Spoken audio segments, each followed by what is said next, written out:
Bienvenue dans votre journal international Wangila Connect. Au sommaire, aux États-Unis d'Amérique, Donald Trump frappe fort. Interdiction d'entrée pour 12 pays, appel remarqué à Xi Jinping et lancement d'un programme d'épargne pour bébés. Au Canada, coup d'accélérateur sur le Buy Canada, investissement militaire record. En Europe, la France se mobilise pour les océans, tandis que l'Italie, l'abstention bloque une réforme. Enfin, en Afrique, les tensions montent entre la RDC et le Rwanda. Un ministre congolais est dans la tourmente judiciaire et Jean-Pierre Mbemba fait des révélations explosives. Place à l'info.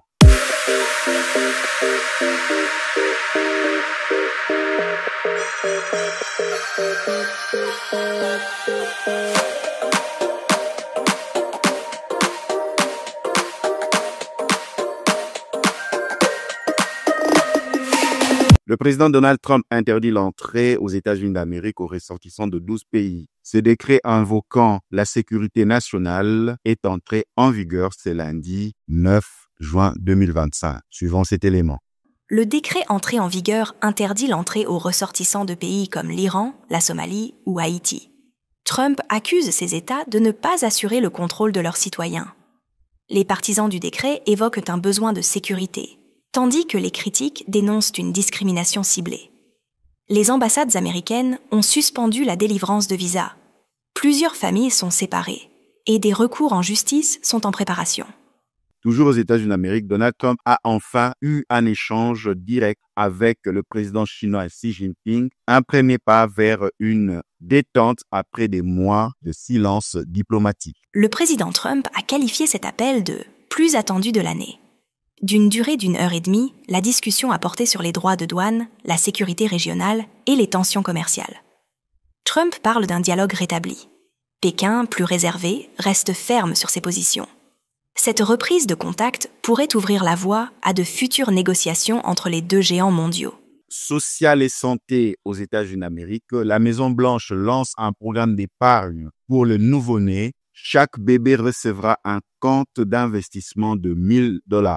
Le programme prévoit un compte de départ de $1 000, géré par les parents, et pouvant être alimenté jusqu'à $5 000 par an. L'objectif, faciliter l'accès à l'éducation ou à la propriété.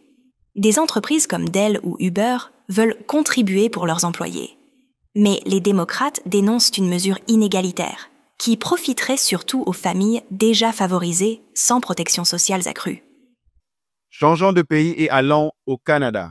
Le gouvernement canadien veut encourager l'achat local dans les marchés publics avec une nouvelle loi, le Buy Canada Act, suivant cet élément.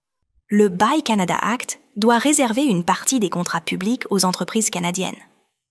Objectif, aider les PME à obtenir leurs premiers clients et à se développer à l'international.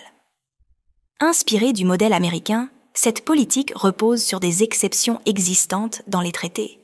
Les chambres de commerce saluent cette mesure, en espérant des retombées rapides pour les régions.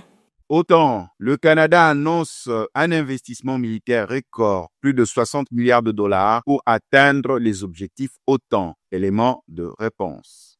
Pour la première fois, le Canada atteindra l'objectif de 2% du PIB pour la défense. Ottawa y parvient en élargissant le calcul à d'autres ministères. Le plan inclut le recrutement, la modernisation, la surveillance de l'Arctique et le soutien à l'industrie militaire locale.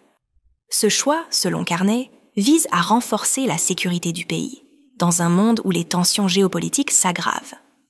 Changeons de continent, nous sommes maintenant en Europe. En France, Nice accueille un sommet mondial sur les océans. Emmanuel Macron y a lancé un appel contre la marchandisation des espaces marins. Le sommet réunit 63 dirigeants pour défendre les océans menacés. Macron a plaidé pour le respect du droit international, refusant que le Groenland ou l'Antarctique deviennent des territoires exploitables. Plusieurs pays se sont engagés à protéger davantage d'espaces marins et à interdire les pratiques destructrices, une mobilisation mondiale pour un patrimoine commun de l'humanité. En Italie, les réformes sur la naturalisation et le travail en Italie échouent, faute de participation suffisante. Une victoire pour Meloni. Moins de 30% des Italiens ont voté.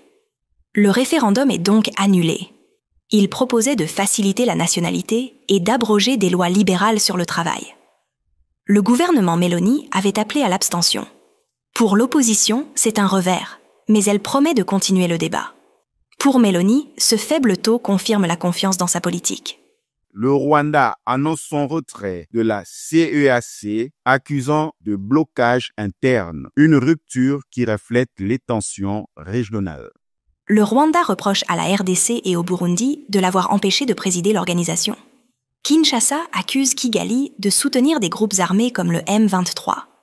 Le gouvernement congolais demande le retrait des troupes rwandaises. Cette rupture illustre la fragilité de la coopération régionale, dans une zone où les conflits ralentissent les efforts d'intégration. Le ministre de la Justice, Constant Mutamba, est accusé de détournement de fonds dans un projet de prison à Kisangani, suivant cet élément. Mutamba est soupçonné d'avoir détourné 39 millions de dollars via une société fictive. L'enquête a révélé que Zion Construction n'a pas de partenaires identifiables et n'a pas préparé de site. Près de 19 millions ont été bloqués à temps. Le parquet a officiellement demandé des poursuites. Le dossier est désormais entre les mains de la justice, qui devra déterminer les responsabilités. Des accusations explosives au sommet de l'État congolais. Jean-Pierre Bemba, ministre des Transports, affirme que Joseph Kabila, Moïse Katumbi et certains membres de la SENCO ont voulu déstabiliser les institutions de la République et éliminer le président Félix Tshisekedi, suivant cet élément. C'est une déclaration qui secoue la scène politique. Ce lundi 9 juin 2025, sur les ondes de Top Congo FM, Jean-Pierre Bemba a accusé nommément Joseph Kabila, Moïse Katumbi et la SENCO d'avoir voulu éliminer le président Félix Tshisekedi. Une allégation grave, sans preuves publiques à ce stade, mais qui ravive les tensions politiques. Bemba, ancien vice-président sous le régime 1+4 et allié de l'actuel chef de l'État, n'a pas précisé s'il s'agit d'un complot politique ou d'un projet d'attentat physique. Ni les personnes citées ni la conférence épiscopale n'ont encore réagi.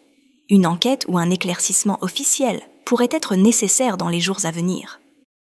Affirmer effectivement que c'est d'actualité et je peux vous dire que j'accuse M. Hippolyte Kanambe alias Joseph Kabila, Katumbi Moïse Soriano et certains acteurs dirigeants de la SENCO d'être les auteurs d'une tentative de déstabilisation de l'État et également d'atteinte à la sûreté de l'État en voulant éliminer le chef de l'État.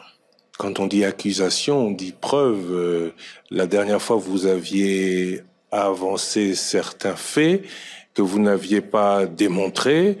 Vous nous donniez rendez-vous à une date ultérieure. Aujourd'hui, vous allez accuser ou vous accuser et aller prouver ce que vous dites? Oui, je vais effectivement accuser et prouver. J'espérais que je n'allais pas arriver à ces éléments que je possédais déjà depuis plus de 6 mois. Et je peux vous dire que je vais vous amener les preuves de ce que j'ai dit. C'est la fin de notre édition. Merci de votre fidélité et restez branchés à nos programmes. L'actualité continue sur nos pages.